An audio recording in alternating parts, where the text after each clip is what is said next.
How's it going? It is the 18th of March, the day after St. Patrick's Day, 2023, and I have cabin fever. So thought I would get out for a little bit of a walk, but weather is not really cooperating. It was a cold day today. Started around 30, and I imagine it's about 38 right now.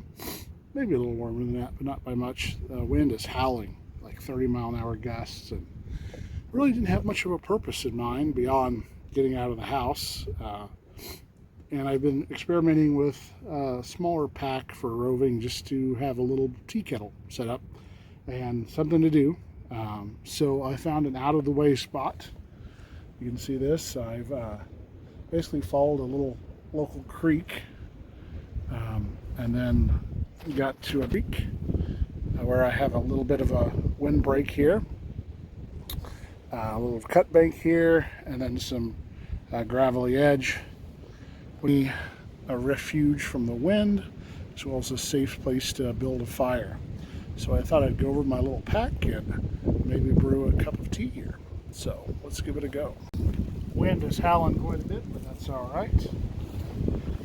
So today I've got a Frost River growler pack. This is actually to carry a growler beer. Never used it for that, but I like the cylindrical shape for carrying cookware. I found it's useful for that. So I've got a spool of tarred line that I use for everything, for bushcrafty stuff, but also decoy anchor line. It's just generally useful. This is a Marbles Scout King. This is a Dave Canterbury design knife. These are cheap, were cheap. They were made in China, relatively cheap. I think this is probably $4.40 steel. But it is a fantastic camping knife pattern. I would pay $150 for one of these if it was made in America and had good quality steel, but as it is, still pretty useful. I just got a Ziploc here with matches, additional fire starters, and dryer lint to make that easy. No sense of struggling, you don't have to. And then a Stanley Outdoor Adventure Kit, I think they call this. This is just going to be my cooking pot. It's got a vented lid so you can drain that. Another pair of matches, Scottish breakfast tea, a little bit of sugar, and then of course your cup. So we're going to be making her tea in this. And then in addition, I'm packing around the Hudson 95 air rifle today. I've got some ammo for that. These are the H&N Sport Field Target Trophies. I found those were the best compromise for accuracy in this gun. This is a 25 caliber break action rifle. It will thump small size game, up to about medium size game. I used it for trap line dispatch on coons, and it did pretty good. A little bit small for coyotes, even on the trap line, but coon size game, very effective. I played around with different pellets, the Crow Magnums. Have a huge hollow point, but accuracy was terrible, and these Field Target Trophies seem to have done the best.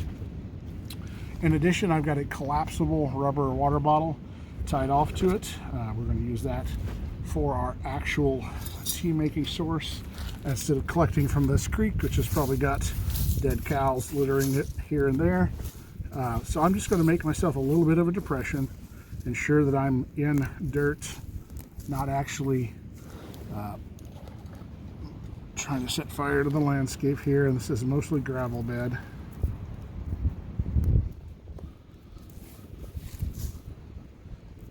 Fire safety, especially in the wind like this, it's critically important. I'm going to grab some of my dryer lint here. This is vintage dryer lint. I don't know how long this has been in this pack. A long time. And then I'm going to build your typical TP fire, which I know is so passé in bushcraft, but it actually works pretty well. I'm not going to make it huge, just enough to boil a cup of water and make a little tea here. And obviously you're starting your construction with the smaller sticks and building them out larger as you go, starting with a little bit smaller than pencil diameter and working up here. I'm actually sitting under a locust tree, which is not the best tinder, but works. But I see a lot of down limbs and stuff around here I've been able to collect.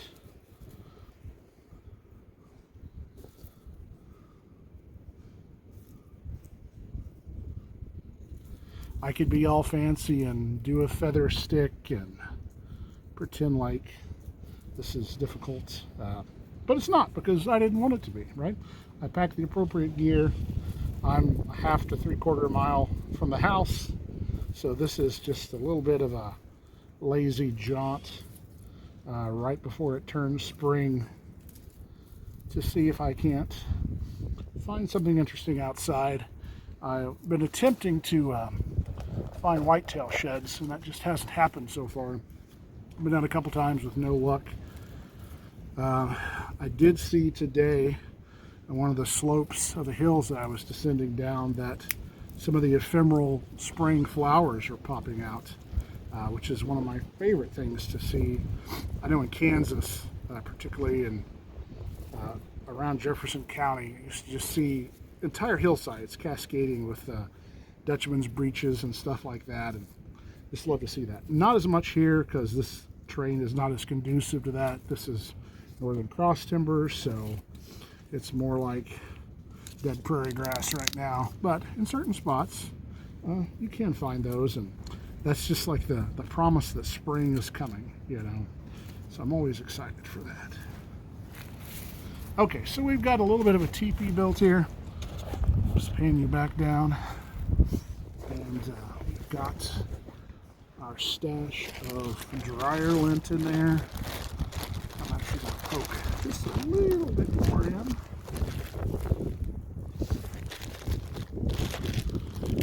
See how good we do lighting matches in the wind.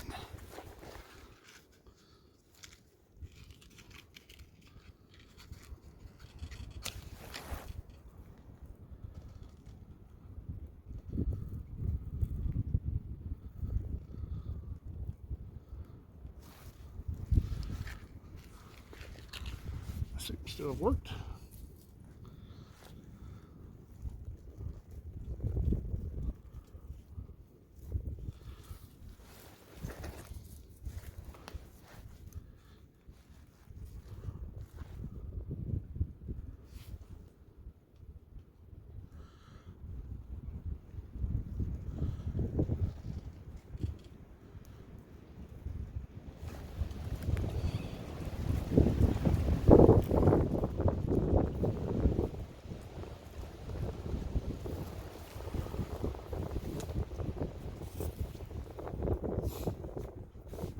I think what I'm going to try to do here is to just suspend my pot from one of these overhead branches. Make that a little easier on everyone.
I long said that creeks are the best place to hang out.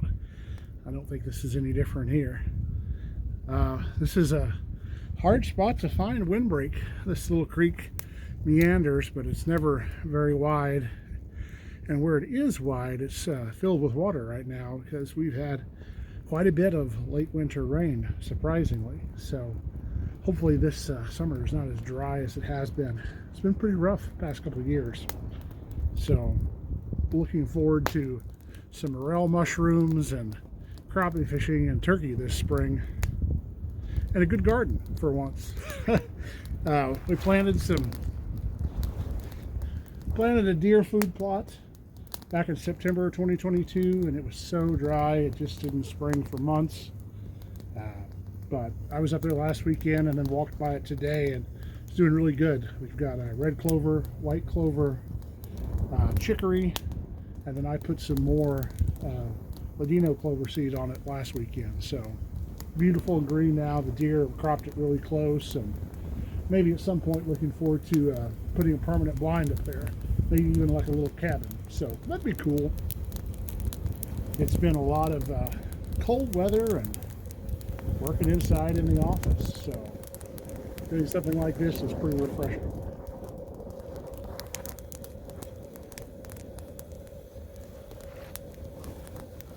We may exceed our tarred string there. I want to be close.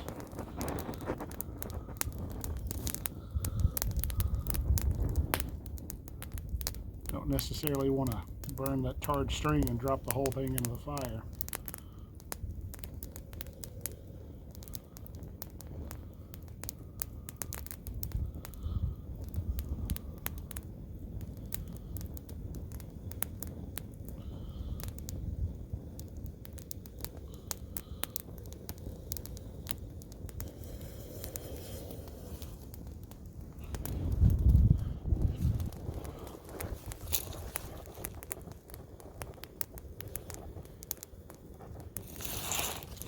I'd say we've got boiling, folks.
All right. Well, got a fresh cup of, I believe this is Harney and Sons Scottish breakfast tea. It's one of my favorites. I like all the malty teas, you know. Scottish breakfast tea and a Somme are just about my favorites. And yes, I take it with sugar. Because it keeps you going, you know. I usually start the day out pounding coffee, but by the time the afternoon rolls around, if I don't want to start hearing colors, I'll drink tea at work, and always enjoy it.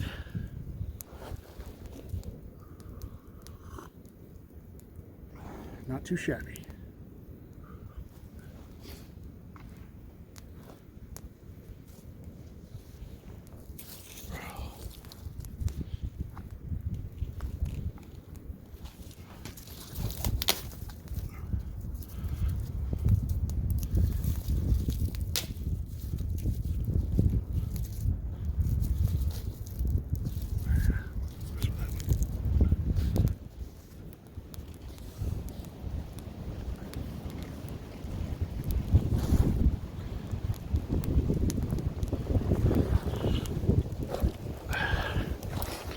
So I guess the question is, what is 2023 going to hold? And that is, I don't know. But I'm looking forward to a change. I think the past couple of years have been rough on all of us. I know tree planting wise, that's going to start, I think, next week. I had a delivery from Tai Nursery yesterday, day before, of Ichiki Kai Jiro persimmons. And I've got one from Cummins Nursery coming in.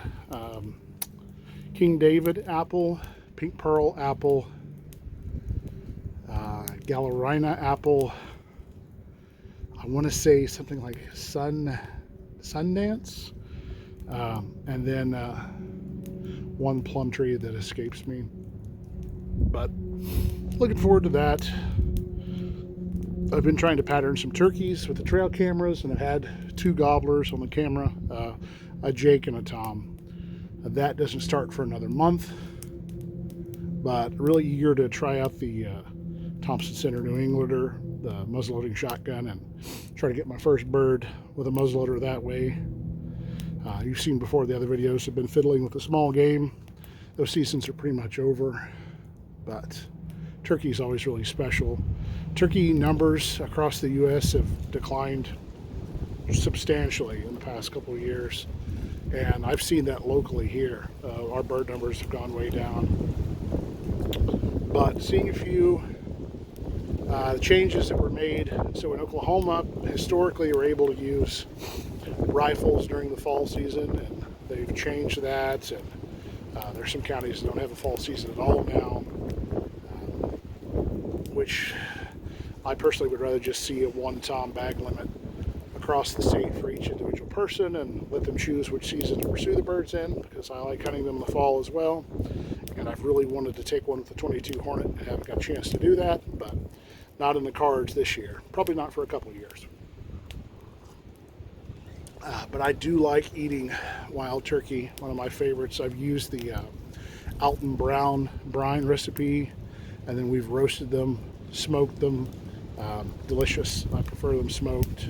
Even the legs. People talk about not being able to eat the legs on wild turkeys. I've done that with younger birds. In Kansas, in the fall, you're allowed to take hens, or you were historically, and harvested some small hens over the years that were just absolutely delicious smoked, and ate the whole bird. So really enjoyed that. Fishing wise, haven't been out just because we've only had 1 or 2 really warm days, but crappie bite should be starting pretty soon. When we look at the sort of the natural calendar of things, redwoods are blooming here now. We've got calorie pairs and stuff going on.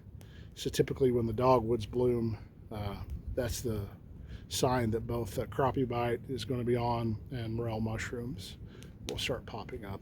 So I think we're probably a week to 2 weeks out for our county, even though I've seen some morel reports in some of the southern counties in Oklahoma. But I think that's coming. Fur trapping is pretty much done. I got a little bit this year, but didn't get to do a whole lot. I really trapped hard one weekend and had, like, I don't know. I guess that's not true. I trapped hard 2 weekends. First weekend, I probably had 5 sets out for coon and 2 sets out for beaver, and we caught, I think, 3 coons and a really nice beaver. And then one weekend I did about 10 sets for coyotes and bobcat, and only hooked up on 1 coyote, but it was still fun. Shipped the beaver off. It stretched out to, I want to say, XL size, and then we sent it to Moyle Mink Tannery. So looking forward to that soft tan beaver fur. But that was a good year. I always want more time outdoors, but work life and maintaining the house and engaging with family and all that stuff sort of comes first. Heard and seen quite a few crows today. Season's over for them. They seem like they know it. This little creek meanders and gets a little bit bigger last weekend we helped some neighbors get some cows in here, and as I was walking down the creek, I flushed a pair of wood ducks in breeding foliage. It was just beautiful. I don't know that I've ever actually seen them here. I mean, obviously the habitat would support it, but pretty rare sighting. I duck hunt along this quite a bit in the ponds in the wintertime, and I have not once seen a wood duck. It's just odd. But again, last year I didn't duck hunt at all because the water was down so much it wasn't even worth it. I had started carving decoys and had some hand-carved decoys that I had made, and bought some bismuth loads for my side-by-side, and was thinking, oh yeah, this is going to be the year I go all nostalgic, and I didn't even get out. I bought a duck stamp and that was it. But historically, in this area, duck hunting wise, I probably shoot about 40% gadwalls, 30% widgeons, and then 20% mallards. If the man wanted to, you could shoot all the ringnecks that you cared for, but I've not been impressed eating those, so I typically let them go. We occasionally get teal, but that's pretty rare. And I've killed, I think, one canvasback hen in the past 15 years of duck hunting here. But gadwalls, widgeons, and mallards pretty much have been predominant. Been carving, sort of experimenting. I started out with high density cork, actually yoga blocks, and carved a pair of green-winged teal that turned out pretty neat. And then moved on to basswood and tupelo, and did a hooded merganser, and just finished a bufflehead drake too. So that was neat. I'm not a very good carver, but I think good enough to fool a bird. I've actually ordered some foam crab floats for trapping crabs, like crab pots. And if you bisect those, you can paint them and put a baseboard on them, and then carve out a head and actually make duck decoys out of those. So like an Atlantic flyway style decoy. So that's my plan next. But yeah, things are going pretty good. Nothing too much to complain about. Like get out in the woods once in a while and drink tea and walk around and look for shed antlers and wish it was mushroom season. So I don't know if these YouTube videos are engaging in any way, but I feel like the sort of roving, wandering, carousing, wayfaring, vagabonding out in the woods is going to be a lost art in 30, 40 years. You know, the land access is continually decreasing, and urbanization. So you get to see a glimpse of that for what it is right now in 2023. But I thank you for watching, and hope you have a great year and get outdoors. If you think about it, join backcountry hunters and anglers and make your contribution towards preserving public lands for every American, and get out and see some wild spaces. Till next time.